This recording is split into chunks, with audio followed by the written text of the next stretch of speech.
Assalamualaikum warahmatullahi wabarakatuh. Semuanya selamat malam. Kembali lagi di channel saya Mr. Pocong. Seperti biasa, channel ini menguak tentang kisah-kisah realistis daripada kisah horor, narasumber yang unik dan asik yang hanya ada di channel Mr. Pocong ini. Malam hari ini narasumber yang sangat gokil. Dia akan bercerita tentang pengalaman horor dia ketika hikingnya.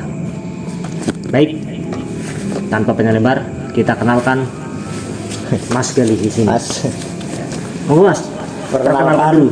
Perkenalkan ya. Ya. Perkenalkan, nama saya Gali, saya dari Cilacap. Ini sebenarnya bukan cerita yang panjang-panjang ya, tapi menyangkut pengalaman-pengalaman saya naik gunung di beberapa gunung di Jawa Tengah, seperti itu. Jadi bukan spesifik di satu gunung. Oke, jadi Mas Gali ini memang seneng hiking ya? Sebenarnya seneng sih kalau ada waktu luang. Oke, dan ini udah beberapa, jadi kan memang seneng. Dan di hiking itu pasti adalah, nggak mungkin cuma pengalaman capek, asik sama teman pasti, horornya juga banyak. Apalagi kita mengenal bahwa gunung-gunung di Indonesia itu kan banyak mistisnya. Dan sekarang ini yang mau Mas Gali ceritain itu tentang pengalaman mistis waktu hiking di gunung apa nih? Dimulai dari saya waktu 2019 naik ke gunung di Wonosobo, namanya Gunung Bismo, tahun 2019 bersama 5 orang teman saya. Waktu itu kita berangkat malam-malam dari jam 11, nyampe base camp itu jam 12 malam, tengah malam. Oke. Lanjut. Berangkat malam itu di rumah ke base camp itu Mas Gali dengan berapa orang tuh teman yang ikut, atau cuman solo? Saya bersama 5 orang teman saya. Oke, 5 teman orang naik motor Mas sana Mas. Naik motor. Oke, naik motor ke sana, sampai sana malam. Dan sampai di base camp itu langsung naik atau prepare dulu? Nah, jadi itu waktu dulu itu ceritanya gini Mas. Ya udah. Kita naik ke base camp itu jalannya susah, jalannya lewat hutan-hutan gitu, jalannya jelek, nggak ada aspal. Terus kita nyampe di base camp itu nggak langsung nyampe, nyasar dulu, nyari akhirnya nyampe. Itu saya sama 5 orang teman saya jadi 6 ya. Tanpa repack ulang, tanpa packing ulang, kita disuruh langsung naik, nggak usah, katanya nggak usah dicek. Tanpa persiapan kita langsung naik, nggak ada cek-cekan sama sekali, langsung disuruh naik gitu. Bentar Mas, itu pengalaman hiking pertama Mas Gali atau memang sebelumnya sudah pernah naik? Itu kebetulan kayaknya kalau nggak salah kelima, pendakian kelima. Enggak bukan pertama kali itu ya udah. Kayak lanjut Mas. Agak paham naik gunung. Oke Mas. Terus awalnya itu kita cuma dikasih info peraturannya doang. Peraturan khusus lah. Peraturan khusus naik gunung. Tiap gunung kan peraturannya beda-beda. Ada yang nggak boleh bilang dingin, ada yang pokoknya beda-beda lah. Nah, di situ itu kebetulan peraturannya itu agak aneh ya. Jadi kita nggak boleh bawa sesuatu yang warnanya kuning. Yang pertama nggak boleh pakai kaos kuning, jaket kuning, tenda kuning dan lain-lain. Terus yang kedua itu lebih aneh lagi. Yang kedua itu nggak boleh bawa boneka. Pendaki mana yang mau bawa boneka ke gunung ya kan Mas? Ya. Itu kan agak aneh. Tapi bisa sih kalau perempuan Mas. Nggak buat apa kan? juga. Nggak sengaja mungkin boneka kecil. Kantungan. Ya. Terus waktu itu karena kita ngerasa nggak bawa apa-apa yang warna kuning dan nggak bawa boneka apalagi ya. Santai. Itu nggak ngelanggar gitu ya. Terus tim lain juga oke-oke aja, anggota lain. Kita naik. Terus singkat cerita sampai di atas itu kira-kira jam 4 sampai setengah 5 lah, menjelang subuh gitu. Itu tuh suhunya lagi dingin-dinginnya Mas di atas. Gila loh, jam 4 udah naik. Jam 4 udah sampai puncak. Tapi awal naik itu belum ada halangan ya. Nggak ada. Oke. Sampai puncak itu nggak ada halangan Ya. apapun lah, nggak ada hal-hal aneh gitu. Ya, oke. Terus sampai di puncak itu saya itu hampir hipotermia, kedinginan. Kebetulan itu dari 5 orang itu yang paling kurus saya. Jaket itu jaket digunain, Mas? jaket kayak gini tembus Mas. Gila, Itu dingin banget. Itu hampir 5 derajatan lah kalau nggak salah. Oke. Dalam Terus keadaan dingin saking itu dinginnya itu saya nyuruh teman saya bikin tenda. Nah ternyata teman-teman saya itu kurang jago dalam bangun tenda gitu, ngerakit tenda kayak Iya. gini. yang bisa malah Anda. Nah Tapi dalam keadaan hipo ya. dingin, saking dinginnya saya Ya. buru-buru buka tas saya, Ya. buka ransel. Waktu buka ransel kaget, ternyata tenda yang kita sewa itu warnanya kuning. Wih, tenda itu disewa di base camp itu apa Nyewanya tempat di sebelumnya? rumah, nyewanya di tempat di rumah. Loh, apa dari yang ngecek itu sebelum berangkat itu kan bisa ngecek, Mas? Nggak ngecek, kebetulan nggak ngecek karena udah malam sih Mas. Jadi tenda itu daripada dicek harus dibuka itu kan Enggak, lama itu ya? kan bungkusnya hijau. Oh, jadi Bungkusnya hijau, dalamnya kuning. Pengecek, nggak ada pengecekan langsung Nggak ada masuk. langsung berangkat, nggak di repack ulang, dipacking Jadi, ulang. Terus sampai atas kuning, wah bingung. Kebetulan saya penanggung jawab di kelompok itu. Terus waktu itu kan udah darurat banget ya Mas. Ya. Saya udah hipo gitu. Ya, Ini saya mau bikin langsung atau hubungi yang di base camp dulu. ya. Ya karena udah hipo langsung aja dibangun lah tendanya. Ya. Warna kuning kebetulan. Dua-duanya Mas. Kita nyewa dua. tenda dua Ukuran yang kuning sedang, semua. Oke. Terus ya udahlah ya. Karena mungkin ini darurat. Terus jadi mungkin nggak apa-apa lah, pengecualian gitu. Akhirnya saya punya ide buat nutupin tendanya pakai mantel yang warna biru. Ditutupin lah. Terus waktu itu pada tidur langsung capean pada tidur. Terus pas saya bangun itu mantelnya udah ke bawah angin Mas. Jam berapa itu? Itu jam 6. Jam 6 Itu memang ada angin gede atau enggak itu? kurang paham. Soalnya Posisi. kita sampai atas itu langsung tidur capek. Nah, logikanya itu kalau ditutup mantel itu harusnya bisa kebuka. Bisa. Kemungkinan besar Kalau bisa ada kebuka angin sih. gede ya. Iya kalau ada. Oke. Terus sampai puncak foto-foto. Terus waktu itu jam 9-an kita mutusin untuk turun. Akhirnya turun tuh.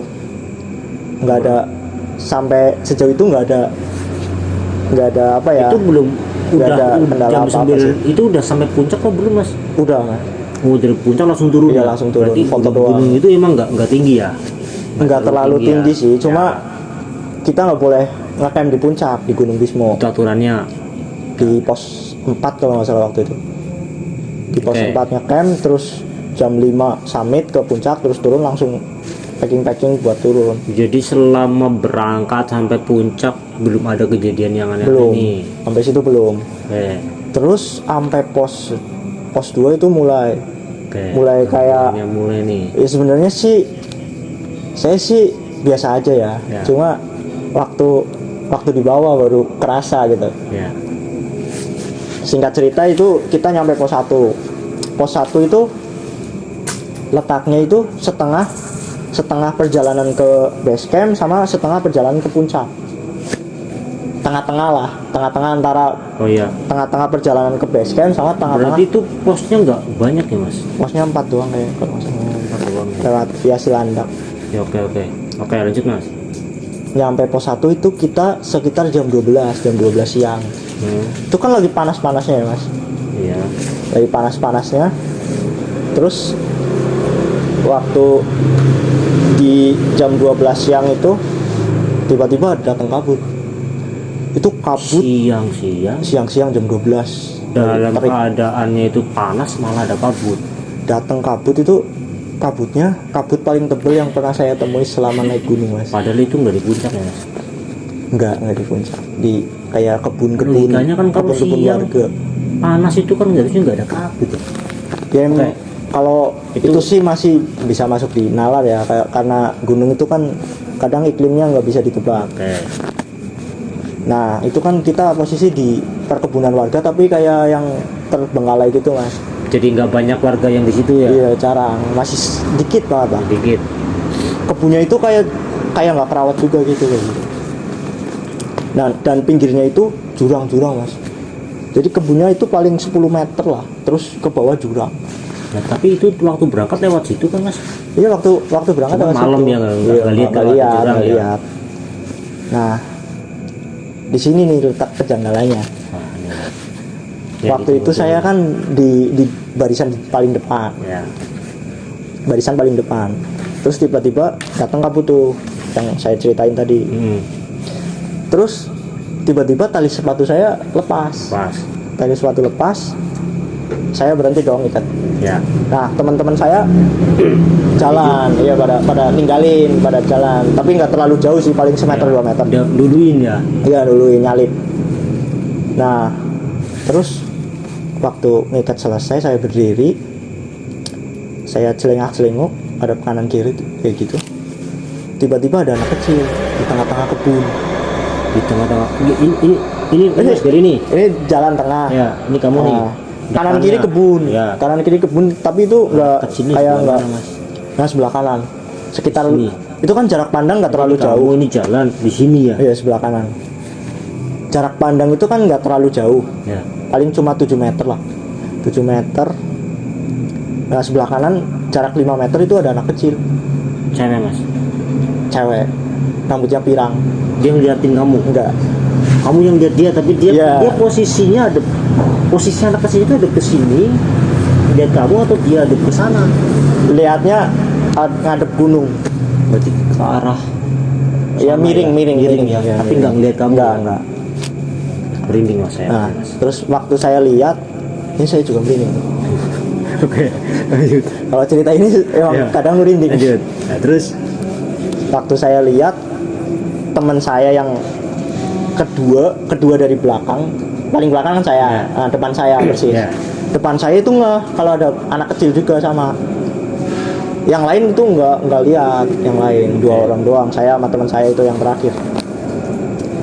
Seketika dia ngeliatin saya. temennya. Iya temennya. Tengok kanan kiri. Kayaknya yang di pikiran kita itu sama, nyari orang tuanya, kalau enggak nyari Iya. motor atau apalah. Iya. Nah kalau dilihat dari trackingnya nih, Iya. dilihat dari trackingnya itu motor nggak mungkin lewat situ. Iya. Soalnya tangga-tangga gitu, tangga-tangga. Ya. Juga jalannya tuh sempit, jalan air, saluran air. Terus waktu saya liatin itu anak kecilnya itu tingginya seperut lah, Ya. kurang lebih. Anak-anak Seperut. udah 10 tahunan. Enggak, itu paling 7-6 tahun. Oke. 6 SD tahun lah paling. ya. Posisi SD. Belum ya, malah TK kayaknya. Oke. Seumuran Pirang, TK. itu pirang. Anaknya pirang, tingginya seperut, bajunya compang camping warna putih, compang camping kotor, kayak ada tanah liatnya itu. Terus pakai rompi kayak celana rompi gitu, warnanya merah. Sekarang ada anak kecil tiba-tiba di situ compang-camping. Nah kalau manusia ya. kalau dipikirin nggak mungkin masuk akal. Iya. Lah Itu terus tapi saya belum berpikiran yang Pikiran aneh-aneh. aneh. Itu kayak kejadiannya itu kayak cepet banget. Terus yang anehnya lagi ya mas, itu dia itu rambutnya kucel, Ya. berantakan, pirang, rambutnya kayak anak bule kayak gitu, sambil mainan boneka mas. dia bawa boneka. Iya, sambil Pegang mainan boneka kayak gini. Enggak, kayak gini lagi mainan. Lagi mainan boneka, diem, matanya itu ketutupan rambut. Iya. Saya sama teman saya itu nggak bisa ngomong. Udah diem terus lanjut. Tanpa berpikir Pas jadi panjang jalan langsung. Gak ngeliatin dia. Walaupun ini posisi Diliatin. Saya jalan sambil liatin. ngeliatin dia. Iya tapi Tapi dia ngeliatin enggak, kamu. diem, kayak diem, nggak gerak apa-apa, cuma di mainan boneka. Ini, Mas Gadi masih ngeliatin juga. Masih Dia masih ada di situ. sampai depan. Saya sampai depan masih ngeliatin kayak gini sambil nengok. Terus dia hilang tiba-tiba atau nggak peduli jalan aja? sampai jalan terus selang berapa ratus meter lah baru ada orang, dan itu orang lagi panen, nggak bawa anak atau apa, paling bawa Jadi, mobil ya. itu ya mungkin ya mas, Itu baru ada jalan di situ. isu-isu dari tempat situ yang nggak boleh bawain boneka gitu ya. Iya, mungkin ini anggapan saya. Mungkin kalau bawa boneka itu bisa diikutin kayaknya kalau nggak salah mas. Bisa jadi dia ngikutin orangnya ya, Yang bawa boneka itu ya. Itu serem sih. Itu Serem, Mas. pengalaman yang semata-mata saya lihat dengan mata kepala saya sendiri. Setelah itu nggak ada lagi Terus sampai bawah ternyata teman-teman saya itu banyak yang dengar suatu yang aneh-aneh. suara-suara. Ya kayak dipanggil namanya, terus ada yang dengar suara gamelan bunyi di tengah hutan gitu. Nah itu yang Anjir itu sih itu. suara-suara cewek anak kecil gitu mas. Nah, ini anehnya dia doang yang dengar. Yang lain enggak. Satu Terus orang beda-beda. Dia beda-beda. Enggak. Itu aneh sih mungkin gara-gara kita bawa tenda warna kuning kali ya. Terus Iya. jadi Jadi nggak tahu juga sih. kalau menurut saya Kalau walang. anak kecil itu siang-siang anak kecil itu kan nggak mungkin bisa. Dan kenapa ini yang ingin saya pertanyakan ini, kenapa kalian itu berlima ini ya, Berenam. enggak ya berenam ya, atau mas Gali sendiri nggak berani aja nyamperin itu? Itu kita Siapa tahu dia memang anak orang. nggak gitu mas. Kayak gini mas. Itu waktu kita ngalamin kejadian itu, masnya suka nonton One Piece nggak mas? Oh iya. Iya One Piece. Nah, waktu kita jalan di situ, kita itu kayak kena haki raja. itu nggak bisa gerak mas. Merinding takut. Jangan kan gerak, buat Merinding ngomong juga takut ya. susah. Iya. Apalagi anaknya diem. Anak umur segitu nggak mungkin diem dong. Mainan boneka yang berdiri apa berapa menit gitu. Mungkin kalau diapin kena itu mas, kena kutukan. Kutukan kena jadi batu gitu. Boneka yang dipegang-pegang sama dia itu boneka apa mas, sempat lihat nggak? Kan mungkin Hello Kitty atau- Bonekanya itu mirip dia mas. jadi dia bonekanya itu Bonekanya itu pakai rompi juga kayak gitu. Kecil lagi mainan juga kayak gitu mas. kamu merinding gitu ya. Saya juga merinding mas kalau gitu mas. Dan ini mas, setelah sampai di bawah nih ya mas Gali tanya nggak ke teman-teman yang lain Nggak. tuh pada dia tuh nggak? Waktu di rumah baru nanya. Dan kenyataannya yang lihat siapa doang? Berdua doang. Saya sama teman saya satu Ujul. Namanya Ujul. Dan itu Lumayan sih. dari suara boneka yang paling ngeri tuh ya kalau dilihatin sama sosok masih mending tuh siang ya, coba kalau malam. Hilang kayaknya mas. Udah hilang. Oke. Pesan Ya. moralnya itu gini mas, ada pesan moralnya. Berarti pesan moralnya itu bukan pesan moral sih, ini buat diinget-inget teman-teman yang mau naik gunung itu, terutama kalau ada aturan-aturan khusus buat naik suatu gunung itu Lebih aware ya. jangan dilanggar lah kalau bisa lah. Kalau bisa persiapan penuh, dicek dulu perlengkapan-perlengkapannya gitu. Tapi sebenarnya Mas Gai dan kelompok juga nggak salah sih, karena kan mereka juga nggak, Salahnya kita itu nggak ngecek perlengkapan mas. dari sana juga nggak ngecek perlengkapan Mas Gai sama teman-teman tuh Tapi dari sana ngomongin, bahwa ini harusnya iya, ini. di sini nggak boleh warna kuning, nggak boleh bawa boneka dan lain-lain. Siap. Nah dari kita itu oke aja, oke siap. Dan Gegabah. sampai rumah nih Mas, kan udah selesai nih ya campingnya ya, Iya. hikingnya selesai semua nih. Ada kejadian janggal nggak sampai rumah? Ucul. Yang kemimpian atau Si Ucul apa itu? kesurupan. Oh, Enggak. Kesurupan Aman. istrinya dia. Dinaikin. berarti udah ya Mas ini Udah, ya. udah. Oke, jadi Salah satu cerita ya saya ini sih. baik teman-teman, ini cerita baru satu cerita dari Mas Gedi ya. Jadi dia masih punya banyak cerita dari beberapa pengalaman naik gunung ya, tapi ini baru satu. Ini cukup menegangkan ya, saya aja merinding nih. Tapi kalau kalian penasaran nih untuk melihat yang lainnya, saksikan atau terus channel ini. Kalau memang menyenangkan dan kalian semakin penasaran, silakan subscribe, komen untuk melanjutkan video-video selanjutnya daripada podcast dengan narasumber yang sama, yaitu Mas Gali. Terima kasih semuanya.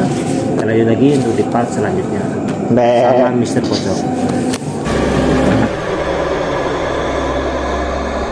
Buat teman-teman yang mempunyai kisah-kisah horor lainnya, bisa diceritakan di channel Mr. Pocong. Nantikan kembali kisah-kisah horor lainnya tetap di channel ini. Terima kasih yang sudah subscribe, like, and comment. Salam Mr. Pocong.